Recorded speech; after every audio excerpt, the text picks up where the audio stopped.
On va se régaler. Bienvenue dans cette troisième émission consacrée au Salon Régal, le plus grand marché d'Occitanie. Aujourd'hui, je vais vous parler d'olives. Alors vous savez, l'Occitanie, c'est la première région productrice en olives de bouche et le Gard, le deuxième département producteur d'huile d'olive. Alors là, je voulais vous amener dans un stand, celui de Jean-Marie, parce que grâce à son huile d'olive, il confectionne deux produits un peu particuliers. Alors c'est du cake à l'huile d'olive et de la confiture à l'huile d'olive. Bonjour Anne-Sophie. Donc nous avons un cake à l'huile d'olive AOP de Nîmes à base de picholine bien sûr, qui a été fait par le chef Nicolas Edru du lycée René Monnet à Toulouse. L'huile d'olive AOP de Nîmes doit contenir minimum 80% de la variété picholine. Et nous à la coopérative de Beaucaire, on a cette petite particularité, nous sommes quasiment à 100% de picholine. Voilà, et cette huile picholine, en fait, je vais vous amener voir où on l'a créée. Donc nous allons aller dans l'oliveraie de Jean-Marie, il va nous raconter l'histoire de la picholine. Léna, allez, tu cueilles et tu fais tomber dans le seau. Cela fait 6 générations que la famille Étienne vit de l'olive et du raisin de table. Tu vois, tu peux ramasser là. Nous sommes dans le quartier du Travers de Bion, à Bellegarde. Ces oliviers ont été plantés il y a 60 ans, après le gel de 56. La plupart du temps, Jean-Marie ramasse les olives de ses 100 arbres seuls et à la main. On ne martyrise pas l'olivier, on le caresse. Et on récolte la picholine. La variété reine du Gard.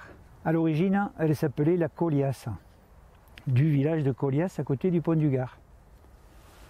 À la fin du XVIIIe siècle, les frères Picholini sont venus d'Italie et ont découvert cette olive qui était très bonne en olive de bouche et ils ont écrit la façon de la désamériser à la cendre de bois. Et donc tout le monde après a dit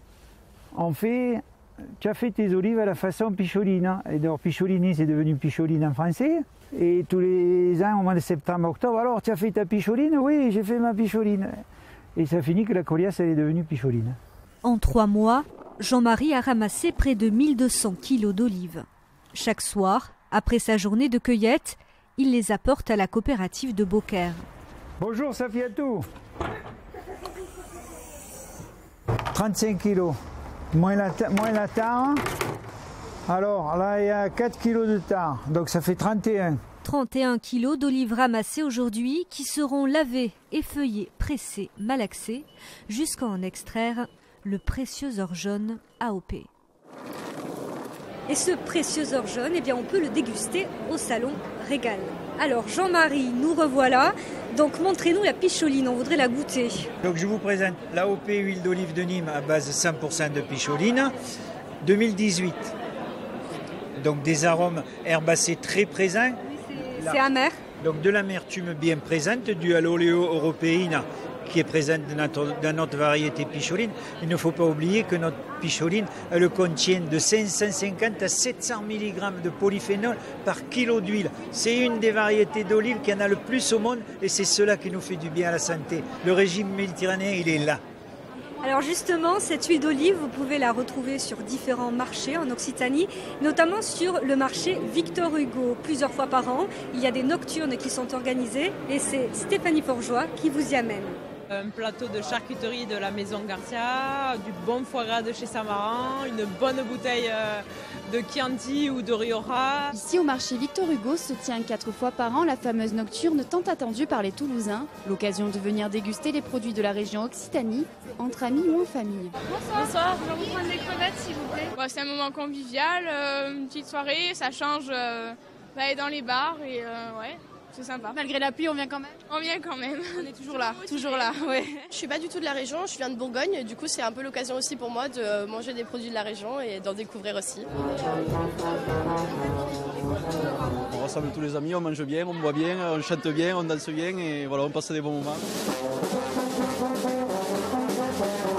Véritable institution de la Ville Rose depuis plus de 100 ans, le marché est animé quotidiennement par 85 commerçants et artisans. Et si sa réputation n'est plus à faire, les nocturnes ont été créées il y a 3 ans dans un but bien précis. Rajeunir et diversifier un petit peu notre clientèle, qui était une clientèle d'habitués du matin, et pour faire redécouvrir le marché Victor Hugo. Vous savez, on a toujours besoin de se remettre en question. Et pour ce coup-là, on s'est bien remis à question puisque c'est un grand succès. Le ventre de Toulouse se transforme alors en bar à tapas géant où les commerçants proposent des plateaux diversifiés. De quoi redorer l'image de l'un des plus grands marchés couverts de France. On va aller prendre un petit peu de rillettes. C'est une bonne idée. Un bon comme ça. Ouais, et du pain avec, j'imagine. C'est avoir cette proximité avec les clients, pouvoir discuter, déguster, se retrouver dans une ambiance un petit peu plus festive. C'est vraiment une des meilleures occasions pour dire à des gens justement qui viennent pas le samedi, le dimanche ou en semaine, vous avez des produits vrais, de qualité que vous n'allez pas trouver en grande distribution et en plus vous avez une ambiance que vous n'allez pas trouver et je crois que c'est ça qui fait la différence. Le marché Victor Hugo est ouvert le matin du mardi au dimanche. La prochaine nocturne sera quant à elle organisée au printemps prochain. C'est la fin de notre troisième partie dédiée au Salon Régal. Notre prochaine émission sera consacrée à l'éducation. Comment sensibiliser les plus jeunes au goût, sensibiliser les futurs professionnels à la qualité? Réponse dimanche à partir de 18h.